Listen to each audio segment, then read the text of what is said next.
欢迎您参加台积公司2026年第一季的法人说明会。由于本法说会是向全球投资人同时连线转播，所以我们会全程使用英文，请您见谅。Good afternoon, everyone, and welcome to TSMC's first quarter 2026 earnings conference call. This is Jeff Su, TSMC's Director of Investor Relations, and your host for today. TSMC is hosting our earnings conference call via live audio webcast through the company's website at www.tsmc.com, where you can also download the earnings release materials. If you're joining us through the conference call, your dial-in lines are in listen-only mode. The format for today's event will be as follows. First, TSMC's Senior Vice President and CFO, Mr. Wendell Huang, will summarize our operations in the first quarter 2026, followed by our guidance for the second quarter 2026. Afterwards, Mr. Huang and TSMC's Chairman and CEO, Dr. C.C. Wei, will jointly provide the company's key messages. Then we will open the line for the Q&A session. As usual, I would like to remind everybody that today's discussions may contain forward-looking statements that are subject to significant risks and uncertainties, which could cause actual results to differ materially from those contained in the forward-looking statements. So please refer to the safe harbor notice that appears in our press release. And now, I would like to turn the call over to TSMC's CFO, Mr. Wendell Huang, for the summary of operations and the current quarter guidance. Thank you, Jeff. Good afternoon, everyone. Thank you for joining us today. My presentation will start with financial highlights for the first quarter 2026. After that, I will provide the guidance for the second quarter 2026.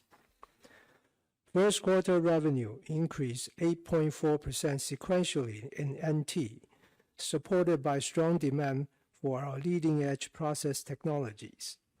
In US dollar terms, revenue increased 6.4% sequentially to $35.9 billion, slightly ahead of our first quarter guidance.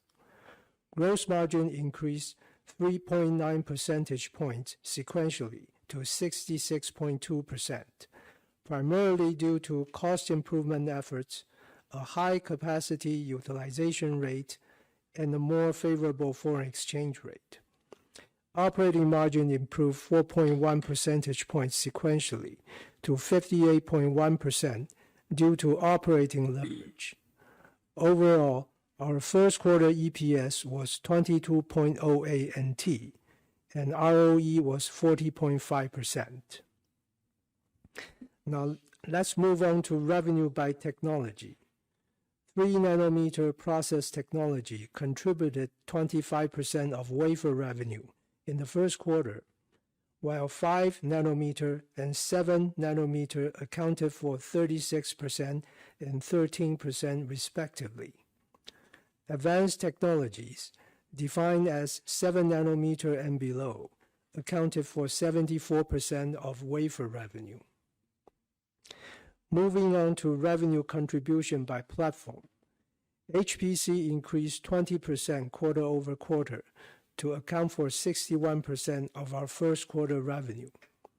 Smartphone decreased 11% to account for 26%. IoT increased 12% to account for 6%. Automotive decreased 7% and accounted for 4%. And DCE increased 28% to account for 1%. Moving on to the balance sheet. We ended the first quarter with cash and marketable securities of 3.4 trillion NT, or $106 billion. On the liability side, current liabilities increased by 256 billion NT quarter over quarter, mainly due to the increase of 129 billion in accrued liabilities and others, and the increase of 82 billion in accounts payable. On financial ratios, accounts receivable turnover days was flat at 26 days. Days of inventory increased 6 days to 80 days, reflecting the ramp-up of our 2-nanometer technology and strong demand for our 3-nanometer technology. Regarding cash flow and CapEx, during the first quarter, we generated about 699 billion NT in cash from operations, spent 351 billion in CapEx, and distributed 130 billion for second quarter 2025 cash dividend. Overall, our cash balance increased 268 billion NT to 3 trillion at the end of the quarter. In US dollar terms, our first quarter capital expenditures total 11.1 billion. I have finished my financial summary. Now let's turn to our current quarter guidance. Based on the current business outlook, we expect our second quarter revenue to be between 39.0 billion and 40.2 billion US dollars, which represents a 10% sequential increase or a 32% year-over-year increase at the midpoint. Based on the exchange rate assumption of $1 to 31.7 NT, gross margin is expected to be between 65.5% and 67.5%. Operating margin between 56.5% and 58.5%. Also, in the second quarter, we will need to accrue the tax on the undistributed retained earnings. As a result, our second quarter tax rate will be around 20%. We continue to expect the full year tax rate to be between 17% and 18%. This concludes my financial presentation. Now let me turn to our key messages. I will start by talking about our first quarter 2026 and second quarter 2026 profitability. Compared to fourth quarter, our first quarter gross margin increased by 390 basis points sequentially to 66.2%, primarily due to cost improvement efforts, a higher overall capacity utilization rate, and a more favorable foreign exchange rate. Compared to our first quarter guidance, our actual gross margin exceeded the high end of the range provided 3 months ago by 120 basis points, mainly due to a higher than expected overall capacity utilization rate and better cost improvement efforts. We have just guided our second quarter gross margin to increase by 30 basis points to 66.5% at the midpoint, primarily driven by a higher overall utilization rate and continued cost improvement efforts, including productivity gains, partially offset by dilution from our overseas fab. Looking ahead to the second half of the year, given the 6 factors that determine our profitability, there are a few puts and takes I would like to share. As we have said before, the initial ramp-up of our 2-nanometer technology will start to dilute our gross margin in the second half of this year, and we expect between 2 and 3% dilution for the full year of 2026. Furthermore, as the scale of our overseas expansion grows, we continue to forecast the gross margin dilution from the ramp-up of overseas fabs in the next several years to be 2 to 3% in the early stages and widen to 3 to 4% in the latter stages. In addition, given the recent situation in the Middle East, prices for certain chemicals and gases are likely to increase. Based on our current assessment, there may be impact to our profitability, but it is too early to quantify the impact. On the other hand, we will continue to leverage our manufacturing excellence to generate more wafer output and drive greater across-node capacity optimization in our fab operations to support our profitability. Also, N3 gross margin is expected to cross over to the corporate average in second half 2026. Finally, we have no control over the foreign exchange rate, but that may be another factor. Next, let me talk about the materials and energy supply update, given the recent situation in the Middle East. TSMC operates a well-established enterprise risk management system to identify and assess all relevant risks and proactively implement risk mitigation strategies. In terms of material supply, TSMC's strategy is to continuously develop multi-source supply solutions to build a well-diversified global supplier base and to improve the local supply chain. For specialty chemicals and gases, including helium and hydrogen, we source from multiple suppliers in different regions, and we have prepared safety stock inventory on hand. We are also working closely with our suppliers to further strengthen the resiliency and sustainability of our supply chain. Thus, we do not expect any near-term impact on our operations from material supply. In terms of energy, TSMC worked closely with Taipower and the Taiwan government to ensure a stable and sufficient energy supply. With the recent situation in the Middle East, the Taiwan government has announced it has secured sufficient LNG supply through at least May. The government has also said it is actively working on securing further LNG supply, diversifying sourcing to other regions, and other power backup plans. Therefore, we do not expect any near-term disruption or impact to our operations. Finally, let me talk about our 2026 capital budget. At TSMC, a higher level of capital expenditures is always correlated with higher growth opportunities in the following years. With our strong technology leadership and differentiation, we are well positioned to capture the multi-year structural demand from the industry megatrends of 5G, AI, and HPC. We now expect our 2026 capital budget to be towards the high end of our range of between 52 and 56 billion US dollars as we continue to invest heavily to support our customers' growth. Even as we invest for the future growth with this level of CapEx spending in 2026, we remain committed to delivering profitable growth to our shareholders. We also remain committed to a sustainable and steadily increasing cash dividend per share on both annual and quarterly basis. Now, let me turn the microphone over to CC.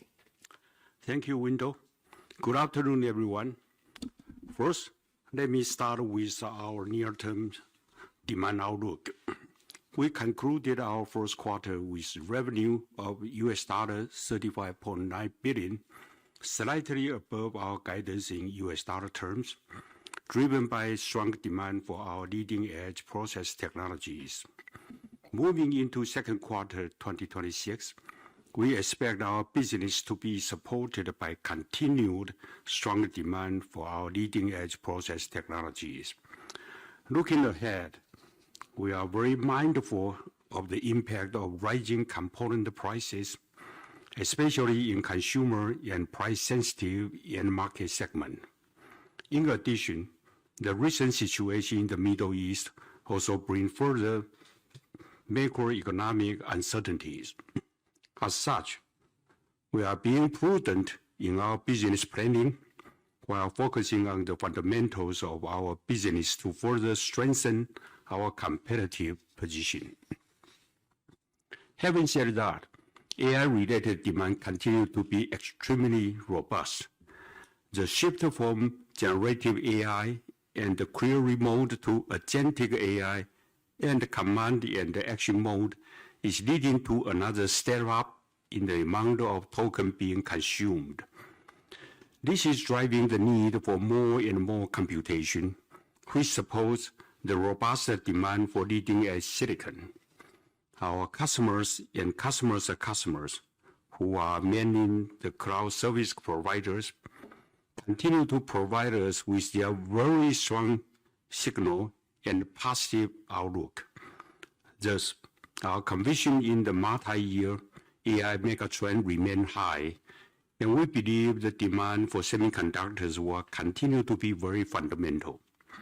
Supported by our robust technology differentiation and broad customer base, we maintain strong confidence for our full year 2026 revenue to now grow by above 30% in US dollar terms. Next, let me talk about our N2 capacity expansion plan. Our practice is to prioritize the land in Taiwan to support the fast ramp of our newest node due to the need for tight integration with R&D operations. Today, our new node, N2, has already entered high-volume manufacturing in the fourth quarter of 2025 with good yield. N2 is ramping successfully in multi-phases at both Hsinchu and Kaohsiung site, supported by strong demand from both smartphone and HPC AI applications. With our strategy of continuous enhancement, such as N2P and A16, we expect our N2 family to be another large and long-lasting node for TSMC. Now let me talk about TSMC's global N3 capacity expansion plan. Historically, we do not add additional capacity to a node once it reaches its target capacity. However, as a foundry, our first responsibility is to provide our customers with the most advanced technologies and necessary capacity to unleash their innovations.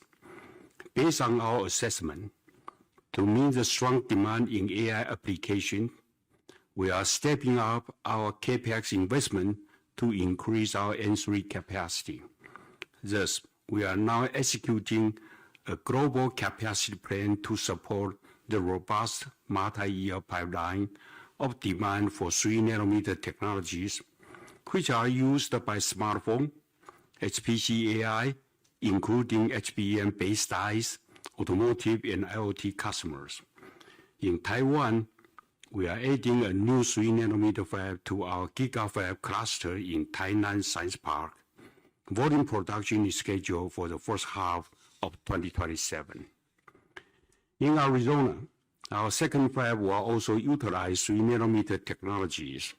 Construction is already complete, and volume production will begin in the second half of 2027. In Japan, we now plan to utilize 3nm technology in our second fab, and volume production is scheduled in 2028. In addition to all the new fabs, we continue to convert 5nm tool to support 3nm capacity in Taiwan. We are also leveraging our manufacturing excellence to drive greater productivity across our fab in all locations to generate more wafer output. We are also focusing on capacity optimization across nodes, which including flexible capacity support among the N7, N5, and N3 nodes. Thus, we are using multiple levers to do everything we can, wherever we can, however we can, to maximize the support to all our customers across all platforms. Also, let me emphasize that while the capacity is tight, we do not pick and choose or play favorites among our customers. Next, let me talk about our mature node strategies. TSMC's strategy and mature node has not changed. Our focus is to build high-yield capacity for specialized technologies rather than just normal capacity. For example, we are increasing our mature node capacity, such as in JASM Fab 1 in Japan for CMOS image sensor application, and ESSMC in Germany for automotive and industrial applications. Meanwhile, we have a plan to wind down our Fab 2, which is a 6-inch fab, and Fab 5, which is an 8-inch fab, focus on gallium nitride and use the available space to optimize the support for leading-edge applications. Even without Fab 2 and Fab 5, we still have enough capacity to fully support our existing customers. In summary, our strategy will be to continue to optimize our capacity mix within mature nodes and focus on the higher value-added and strategic segment while ensuring we have a necessary capacity to support our customers' growth. Finally, let me talk about our A14 status. Featuring our second-generation nanosheet transistor structure, A14 will deliver another full-node stride from N2 with performance and power benefit to address the essential need for high performance and energy-efficient computing. Compared with N2, A14 will provide 10 to 15 speed improvement at the same power, or 25 to 30 power improvement at the same speed, and close to 20% chip density gain.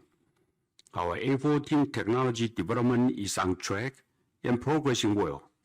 We are observing a high level of customer interest and engagement from both smartphone and HPC applications. Volume production is scheduled for 2028. Our A14 technology and its derivative will further extend our technology leadership position and enable TSMC to capture the growth opportunities well into the future. This concludes our key message, and thank you for your attention. Thank you, CC. This concludes our prepared statements. Before we begin the question and answer session, I would like to remind everybody to please limit your questions to 2 at a time to allow all the participants an opportunity to ask their questions.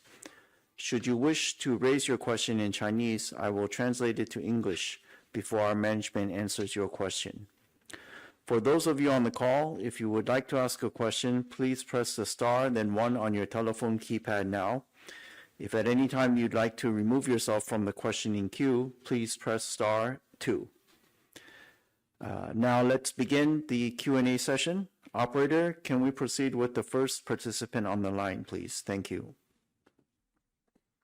The first one to ask question, Hasley from Bank of America. Yes, good afternoon, CC, Wendell, and Jeff.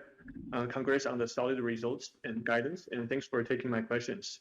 I would like to start with your 3nm gross margins outlook.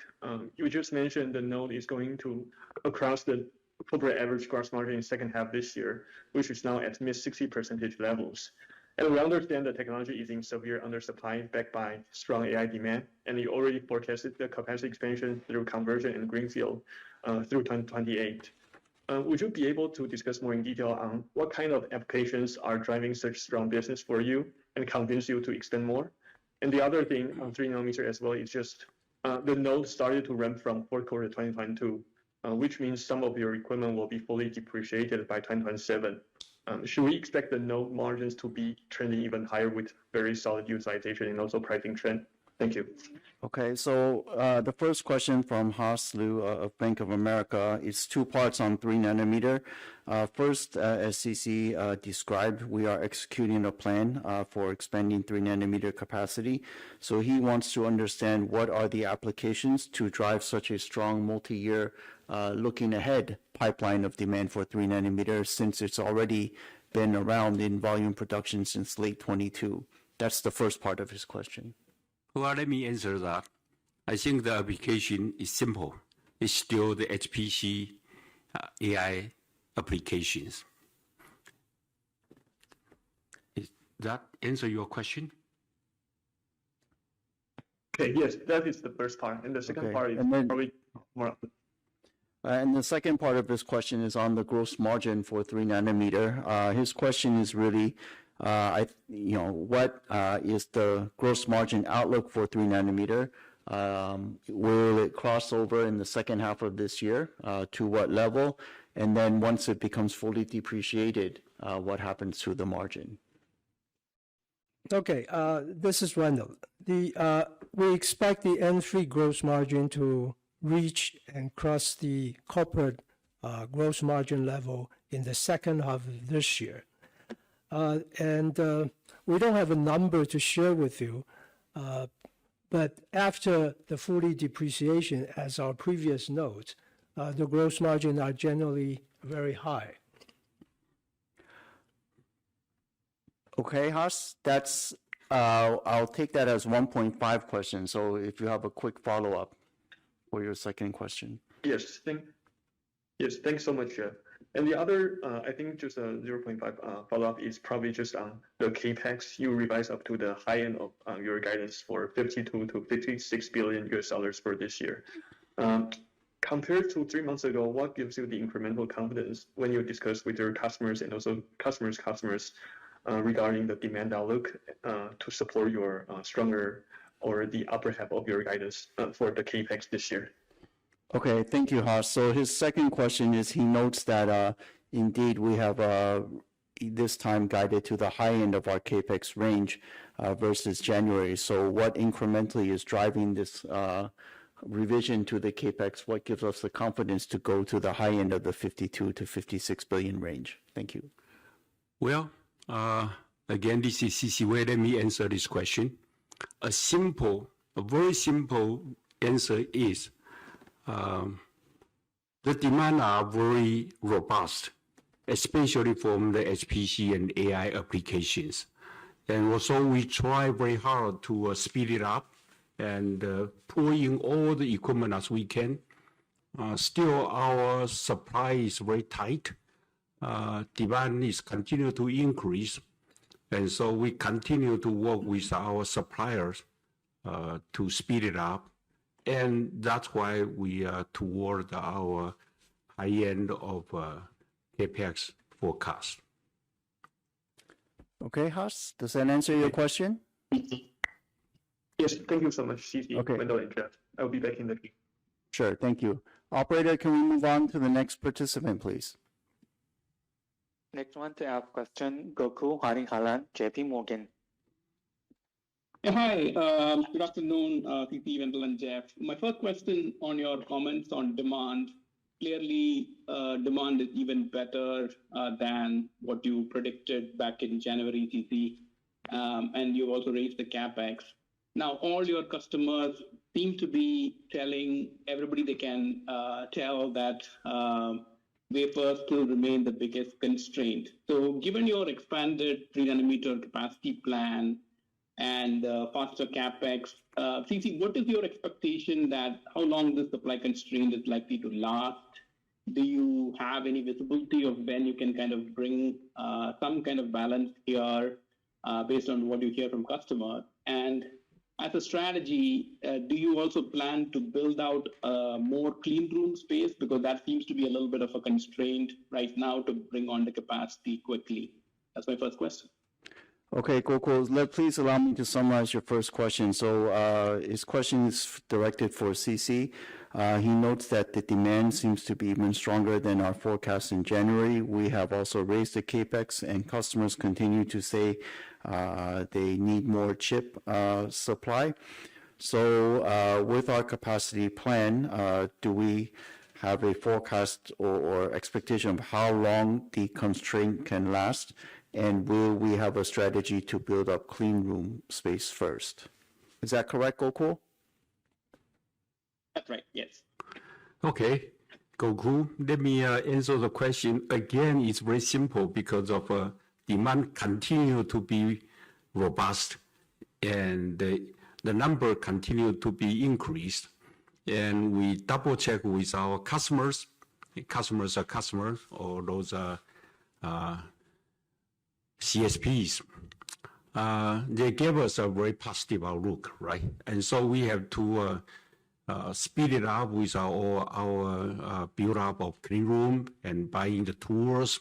And so we are working with construction, and we are working with our equipment supplier. And so we want to pulling forward of our forecasted schedule. That's a simple answer because of AI is so strong. Okay, any read, CC, on when we can kind of meet these demands, or you think the next couple of years is still going to be very challenging to meet, the supply is still going to be running below demand, let's say into 27 also? So Gokul would like to know when supply can meet the demand. Do we have a forecast or a time frame? Gokul, you know, it takes 2 to 3 years to build a new fab. And with the current schedule, we believe that 27, well, we will announce it anyway when we enter 27. But let me say that it takes time to build a new fab. It takes time to ramp it up. And so we expect it to continue to be very tight. So that's why we just announced that we try to build 3 new and 3 fab to meet the demand. Okay, that's very clear. So 27 is also very tight. My second question on competition. So obviously you have the traditional competitors, Samsung, Intel, but one of your customers, Elon Musk, also announced his TerraFab initiative recently. What is TSMC's perspective on this initiative? They have also been a customer of yours, and they recently signed a deal with Samsung a few months back. So what is TSMC's response here now that they are also trying to kind of build chips on their own? How are you trying to win back this customer? Like, CT, what is your perspective here? Okay, so Gokul's second question is on competition. He notes that we have competition, and then recently a competitor, or he notes that this TerraFab, so he wants to know what is our perspective on this initiative. This customer has also been a customer of TSMC, but has also signed a deal with one of our other competitors, Samsung. So Gokul would also like to know what is our perspective on the TerraFab, and what is our view on winning back this customer's business. Well, Gokul, actually both Intel and Tesla, they are TSMC's customer. But again, they are our competitors, and we view Intel as a formidable competitors and do not underestimate them. But having said that, there are no shortcuts. The fundamental rule of the foundry game never change. They need the technology leadership, manufacturing excellence, and customer trust. And most of all, the service, which has been mentioned by Jensen. Well, thank you for his wording. Again, let me say that it takes 2 to 3 years to build a new fab. No shortcuts. And it takes another 1 to 2 years to ramp it up. Again, that's a fundamental of foundry industry. And whether we try to win them back, actually they are still our customer. And we are very confident in our technology position. And we work very hard to capture every piece of business possible. Gokul, did I answer your question? Okay, that's very clear. So do you think your faster ramp up of capacity can kind of win some of these customers back? Because the reason seems to be mostly about capacity tightness rather than any other kind of big reasons, right? So is that your evaluation that this is probably the most important thing to win some of these customers back? Okay, so Gokul's final question is then in winning customers back, his concern is because our capacity is tight. Is that the reason we're losing customers, and so can we win customers back? Well, again, let me emphasize, take 2 to 3 years to build a new fab. So, in this time, we are also building a new fab to meet our customers' stronger demand. No shortcuts. So anyway, the capacity is very tight, as I said, but we are working hard to make sure that we can meet customers' demand. Got it. Thanks, EC. No shortcuts. Got it. All right, thank you. Operator, can we move on to the next participant, please? Next one, we have Charlie Chan from Morgan Stanley. Hi, good afternoon, CC, Wendell, and Jeff. Thanks for taking my question, and also congratulations for a very, very strong result again. So I think I would also address the competition topic from a little bit different angle. So as you can see that those AI customers, they are developing much larger radical size chips, right? And some customers are considering to use the EMIB because it's a kind of substrate base, more suitable for circular larger size of chip design. So I'm not sure what the TSMC's strategy to address this competition, and more strategically, is TSMC comfortable to open up your compute die to your competitors, for example, Intel, to do the package? What the kind of thought process behind? Thank you. All right, Charlie, thank you. So Charlie's first question is also related to competition. He notes that AI customers are seeking for larger and larger reticle sizes. So he wants to know what is our assessment of the competitive threat from solutions such as like EMIB, and what's our strategy to address this competition? Would we be willing to open up our front-end wafer and let someone else do the packaging, basically? Well, Charlie, today TSMC is supplying the largest radical size packaging, and yes, we understand that our competitor also offer very attractive technology, but we welcome that so our customer can have more choices, and then we can do more business with our customers. That's our attitude. But saying that, we don't leave any business on the table. We are working very hard to meet all our customers' demand. We also are developing a very large radical size packaging technologies. And we are working with all the customers. It's so far so good. Thanks, CC. So a follow on this, when you mentioned about larger size packaging technology, are you referring to CoPlus or CoWoS 3.5D? Do you think 3D stacking can resolve this kind of planar extension problem? So Charlie is asking follow-up. So he wants us to comment on for larger reticle size. Is it CoWoS L? Is it panel level? What exact detailed solutions are we doing? Charlie, so far today we have a very large radical size CoWoS. Of course, we are also working on CoPlus, and together we try to make sure that we give enough capacity to support our customer with reasonable cost. So that's why we build a CoPlus pilot line right now and expect production a couple of years later. But today, the main approach or the main supplier is still a large size CoWoS. And together with a system on wafer technology, we think TSMC give our customer the best options for their product in the market.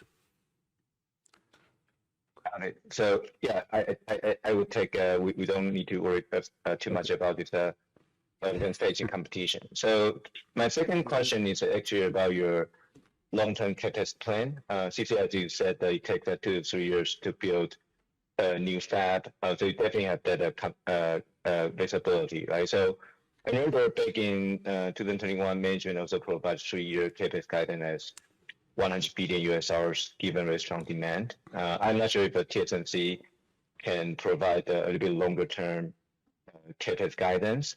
Because as you said, right, those equipment supply is also pretty tight. Yesterday, ASM reported very, very strong results. So is that the EUV supply an issue? And secondly, would the management provide a kind of long-term CapEx guidance to investors? Okay. Thank you. All right, Charlie, that's a lot of questions, but on the second one then on CapEx and building capacity. Again, Charlie notes CC's comment, capacity is not born overnight, it takes time. So he would like to know, besides this year's CapEx, which we have already said at the high end, can we provide a guidance for the next 3 years CapEx, like we did back in 2021 in terms of the dollar amount? Okay, Charlie, we don't have a number to share with you, but look at it this way. In the past 3 years, our total CapEx was 101 billion. This year, we're already saying CapEx is towards the high end, which is 56 billion, which is already over 50% of the past 3 years in total. So we have a strong conviction in the AI megatrend. So we expect the CapEx in the next few years, in the next 3 years, will be significantly higher than the past 3 years. And then the final part of Charlie's question, with such a long lead time, are we concerned about securing tools or bottlenecks and such? Well, Charlie, we always, TSMC's culture, we always working with our supplier because we view them as partners. So we continue to work with them, especially for those ASML, applied material, lab research, etc. So, so far we are very happy that their support. That's all I can tell you. Okay. Thank you, Wendell. Thank you. All right. Thank you, Charlie. Operator, can we move on to the next participant, please? Next one, we have Anna from UBS. Good afternoon. Thank you very much for taking my questions and congrats on the steady results. So my first question is again to follow up on CapEx. So if you look at from 2024 to 2026, so in this cloud AI cycle, TSMC has been able to keep capital intensity at a healthy level of 30% plus, given very strong technology leadership and operating leverage. I understand the company doesn't really have a specific target on capital intensity, but for the coming few years, given the very strong revenue ramp of leading edge, how should we think about the revenue growth compared with CapEx growth? Should we think top line will remain steady and therefore CapEx could grow in line or even below? What's the best way for us to think about it? Okay, Sunny, thank you for your question. So please allow me to summarize. Sunny's first question is on, I think CapEx and really capital intensity. She notes in the past few years, we've been able to keep capital intensity around the 30-something% level.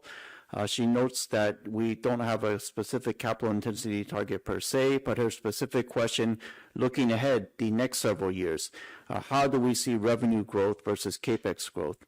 Is it likely to be higher, flat, lower, and therefore what type of intensity does that imply? Is that correct, Sunny? Yeah, thank you very much, Jeff. Okay, Sunny. So in the past few years, as you correctly pointed out, the revenue growth outpaced the CapEx growth. That's because if we do our job right, then we will continue to see that happen in the next several years. The revenue growth outpaced the CapEx growth. Okay.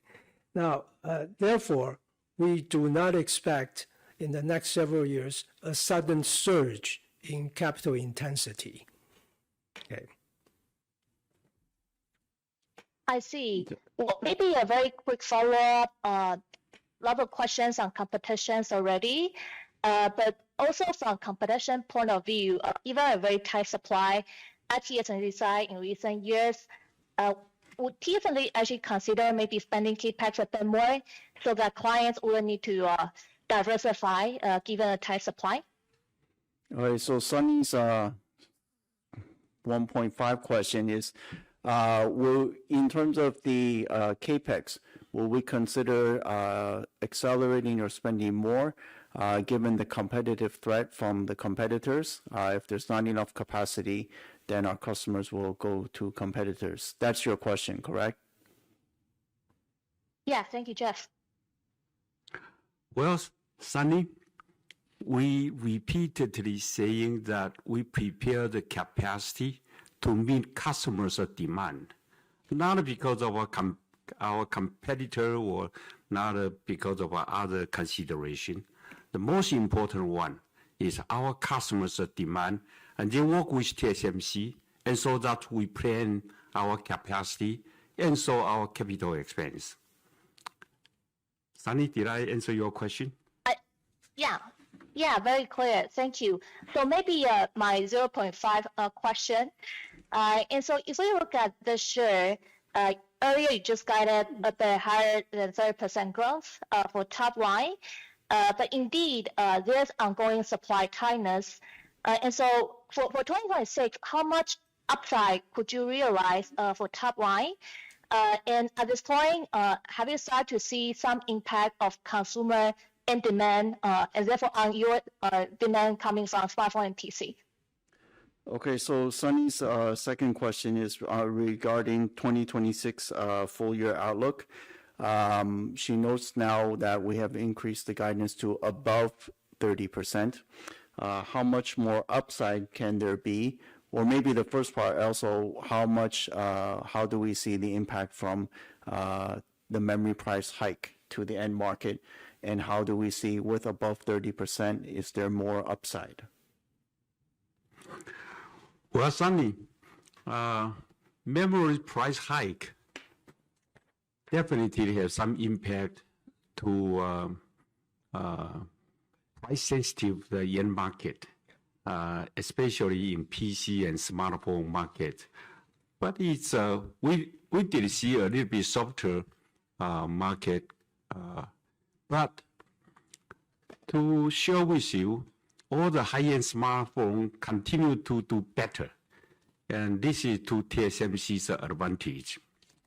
And as you asking about how much higher than, above 30% year-over-year growth, we will share with you in July. How about that? That we will have a more accurate or some more precise number to share with everybody.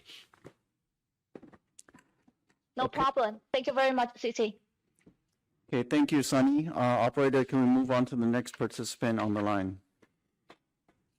Yes, next one, Jim Fontanelli, Arete. Yeah, thank you. Thanks for taking the question.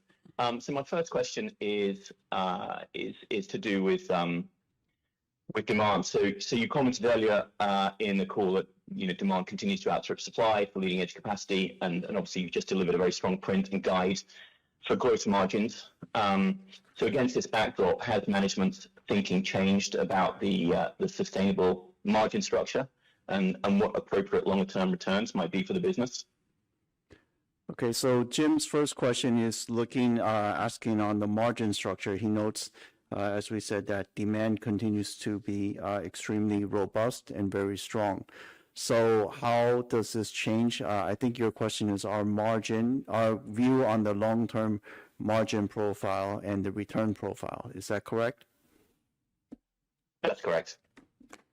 Okay, Jim. As we said in the last earnings calls, we've revised up our long-term margin targets and ROE targets from 2024 to 2029.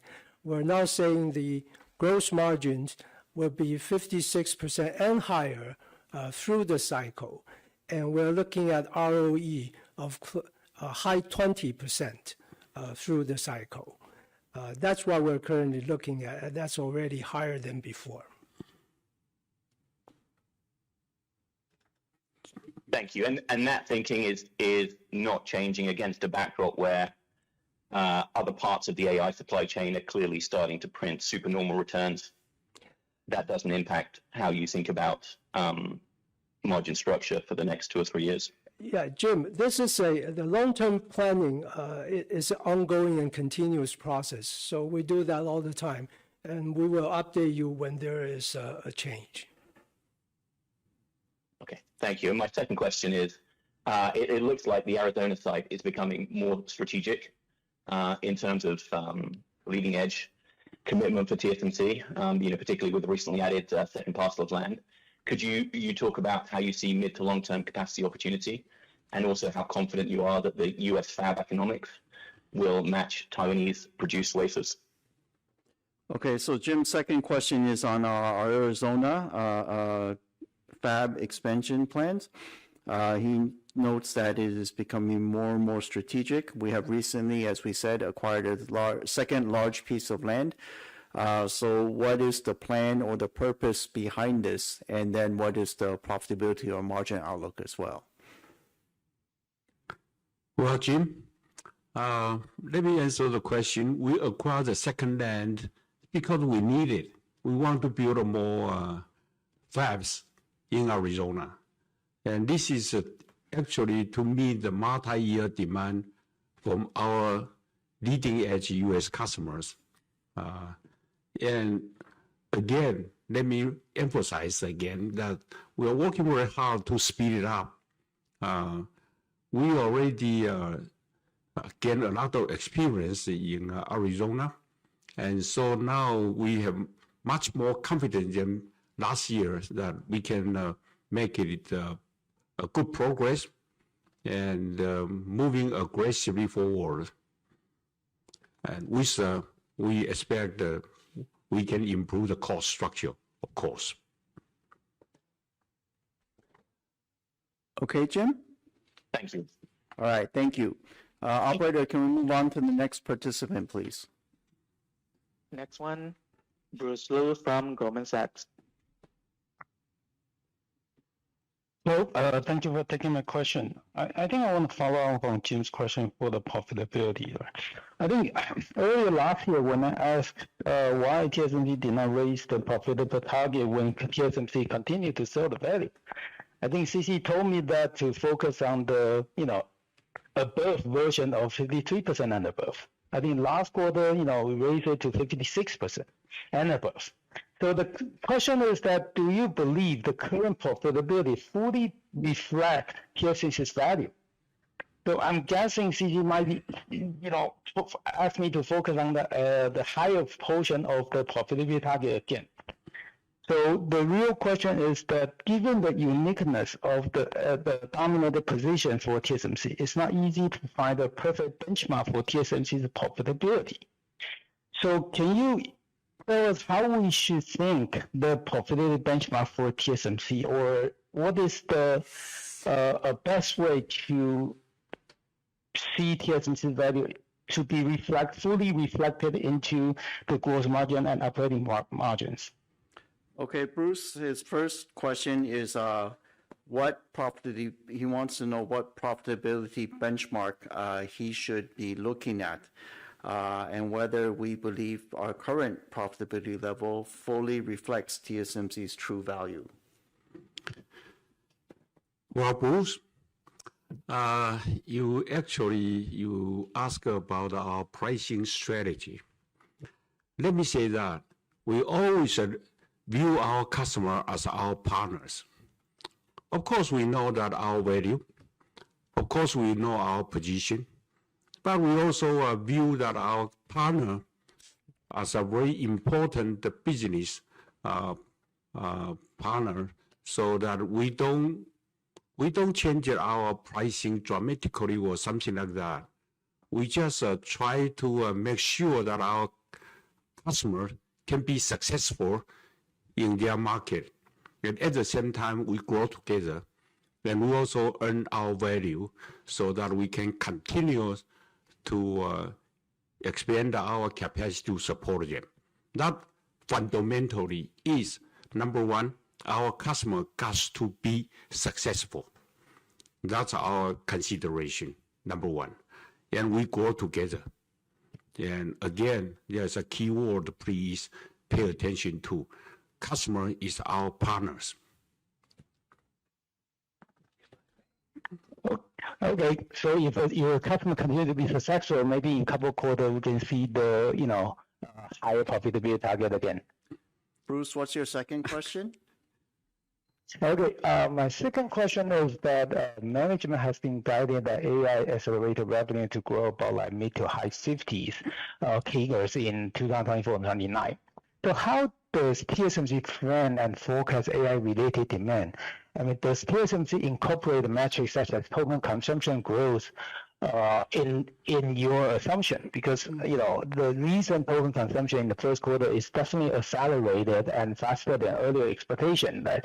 Do we see the changes for the AI accelerated revenue growth in the coming years? Okay, so Bruce's second question is on our AI accelerator long-term CAGR guidance, which yes, we have guided mid to high 50s. He notes with the strong token growth and demand for tokens, do we have any changes to this long-term guidance? Bruce, actually, I think I say now that it's a very strong demand. And we continue to receive the very positive signal from our customer and customers are customers. And so what you say is whether we change our trigger on AI accelerator. It's actually, we continue to see strong demand, but again, let me say that is toward higher 50s of a CAGR that we observe. Okay, thank you, CC. Thank you, Bruce. Operator, can we move on to the next caller, please? Next one to ask question, Laura Chen from Citi. Hello, hi, good afternoon, CC, Wendell, and James. May I take more details on TSMC's strategy in advanced packaging, and what will be the business model working with your OSAT partners? We see that there are various different solutions provided by your peers and also the OSAT makers. Yet TSMC is also expanding more in the advanced packaging. So how would TSMC work with your customers planning their advanced no-wafer demand, but also align with their advanced packaging demand at TSMC? Okay, so thank you, Laura. Laura's first question is on advanced packaging. She would like to know, we work with customers, collaborate with customers to plan our front-end wafer capacity. How do we work with the customers to plan the advanced packaging capacity is what she would like to understand, and also in the context of working with our OSAT partners on the advanced packaging businesses. Well, Laura, our priority actually, again, is to support our customers, right? And whenever we can or wherever we can, we want to make sure that their product can be, their demand of their product can be met by TSMC's front-end and high-end packaging. So we certainly, let me say that our advanced packaging capacity is very tight also. So we have to work with our OSAT partners. We hope that we can increase the capacity to support our customer. That's again, let me emphasize again, we support our customers. So we try very hard to increase our own capacity also, but certainly it just have been very tight. And so that's what our situation today. Sure, understood. My second question is also about advanced packaging. As CC highlighted before many times that AI chips are growing into super chips with a very large die size, and TSMC now working at the biggest reticle in the world. But at the same time, there's a potential technical challenges such as warpage. So do you think that the following roadmap, like SOIC or like COPOS, can solve these kind of technical issue? And based on TSMC's technology roadmap, do we see any technology like SOIC or COPOS will be a bigger ramp in a couple years, can solve this problem? Okay, so Laura's second question is also related to advanced packaging. AI and larger reticle sizes pose potential technical challenges such as warpage. So she would like to know, how do we see SOIC or panel level packaging? What's the key to solving these issues, and what is the outlook in the next several years? Yes, thank Well, you. Laura, you are good. Actually, that's all the challenges that we have in advanced packaging technology. Mechanical stress, which is a very tough challenge to the electrical engineering like I am. However, we accumulated a lot of experience already today because we have supplied most of the leading edge in packaging area. And we continue to increase the die size and continue to meet all those challenges from the mechanical stress, like you said, actually is a warpage or the thermal limitation. A good challenge, and we like it. The harder, the better, because of it's TSMC's strength in technical engineering, and we have a confidence that we can work with our customer to solve all the issues and continue to move on. So should we expect that SOIC's TSMC may introduce that earlier than to solve this kind of a challenge, because we already have the learning curve and already have the products in production, so that should be go faster than other technologies, I suggest. Again, sorry. So Laura's question is very specific. I don't even, on SOIC, what is, how do we see that developing, I guess? Well, we work with our customer and we meet their demand, and that's all I can tell you. Speed it up or slow down? No. We work with our customer to meet their demand. Yeah. Okay, Laura? Thank you, very clear. Yes. Okay, thank you. Operator, in the interest of time, can we take the questions from the last participant, please?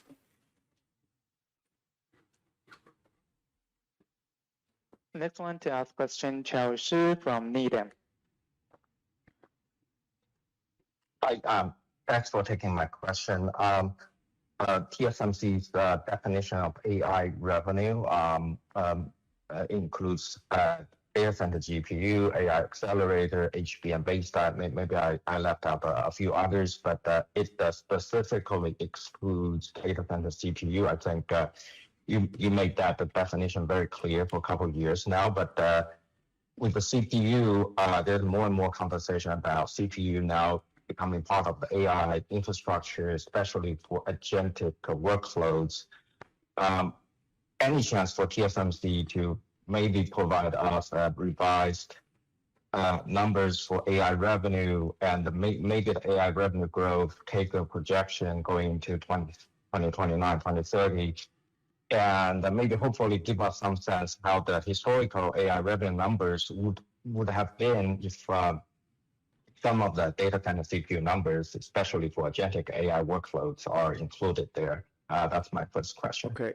Thank you, Charles. So Charles' first question, please let me summarize, is regarding our definition of AI accelerator, which is, of course, we have said, GPU, ASIC, and HBM controllers for training inference in the data center. He notes now with agentic AI, he wants to know, will we start to include CPUs in this definition? If so, can we provide the historical data with CPU included, and what would be the AI accelerator guidance be if it includes CPU? Charles, Certainly, CPUs becomes more and more important in today's AI data center. But actually, let me share with you, this is a good question, by the way. Let me share with you that we are not able to identify which CPU goes to where, right? Is a PC or a desktop or is a AI data center. So today, we still not include the CPUs in our AI HPC's calculation. Someday later, we might consider. Okay, Charles, do you have a second question? Thanks, CC. Yes, maybe it's kind of also tied to the recent development in overall AI infrastructure, how things have been evolving. So NVIDIA, of course, they recently added more CPU content to the overall Vera Rubin SuperPOD, but I think that the most people are focusing on that brand new LPU. They recently added, we understand, appreciate that the TSMC very strong in CPU and will definitely participate in that upside in CPU. But the LPU business, it's the acquired business, for historical reasons, it's still at your competitor, Samsung Foundry. And I think investors are looking at that and seeing that maybe looks like Samsung Foundry finally made the first true inroads into AI. So any thoughts from TSMC side, how should we think about whether and how TSMC will win back that LPU business or any future inference chip business coming from your customers? And give us some thoughts there. I would appreciate that. Thank you. Okay, Charles' second question is a very specific question about a very specific customer and very specific product, which is we typically do not comment on, but he wants to know for this customer's LPU product, which he notes is made at one of our competitors, how do we see this business going to the competitor? Do we have plans to win this LPU business back in the future? Charles, I think Jeff already gave me enough warnings. Very specific and a very specific customer, very specific area. Let me answer your question. We are working with our customer for their next generations LPU anyway. And we are very confident in our technology position.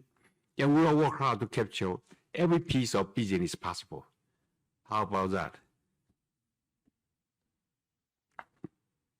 Very good. Thank you, CC. That's a very good color. Thank you. Appreciate that. Okay. Thank you, Charles. Thank you, CC. Thank you, Wendell. This concludes our prepared statements. Oh, sorry. I should say this concludes our Q&A session. Before we conclude today's conference, please be advised that the replay of the conference will be accessible within 30 minutes from now, and the transcript will become available 24 hours from now. Both are going to be available through TSMC's website at www.tsmc.com. So again, thank you everyone for taking the time to join us today. We hope you continue to stay well, and we'll hope you join us again next quarter. Goodbye and have a good day.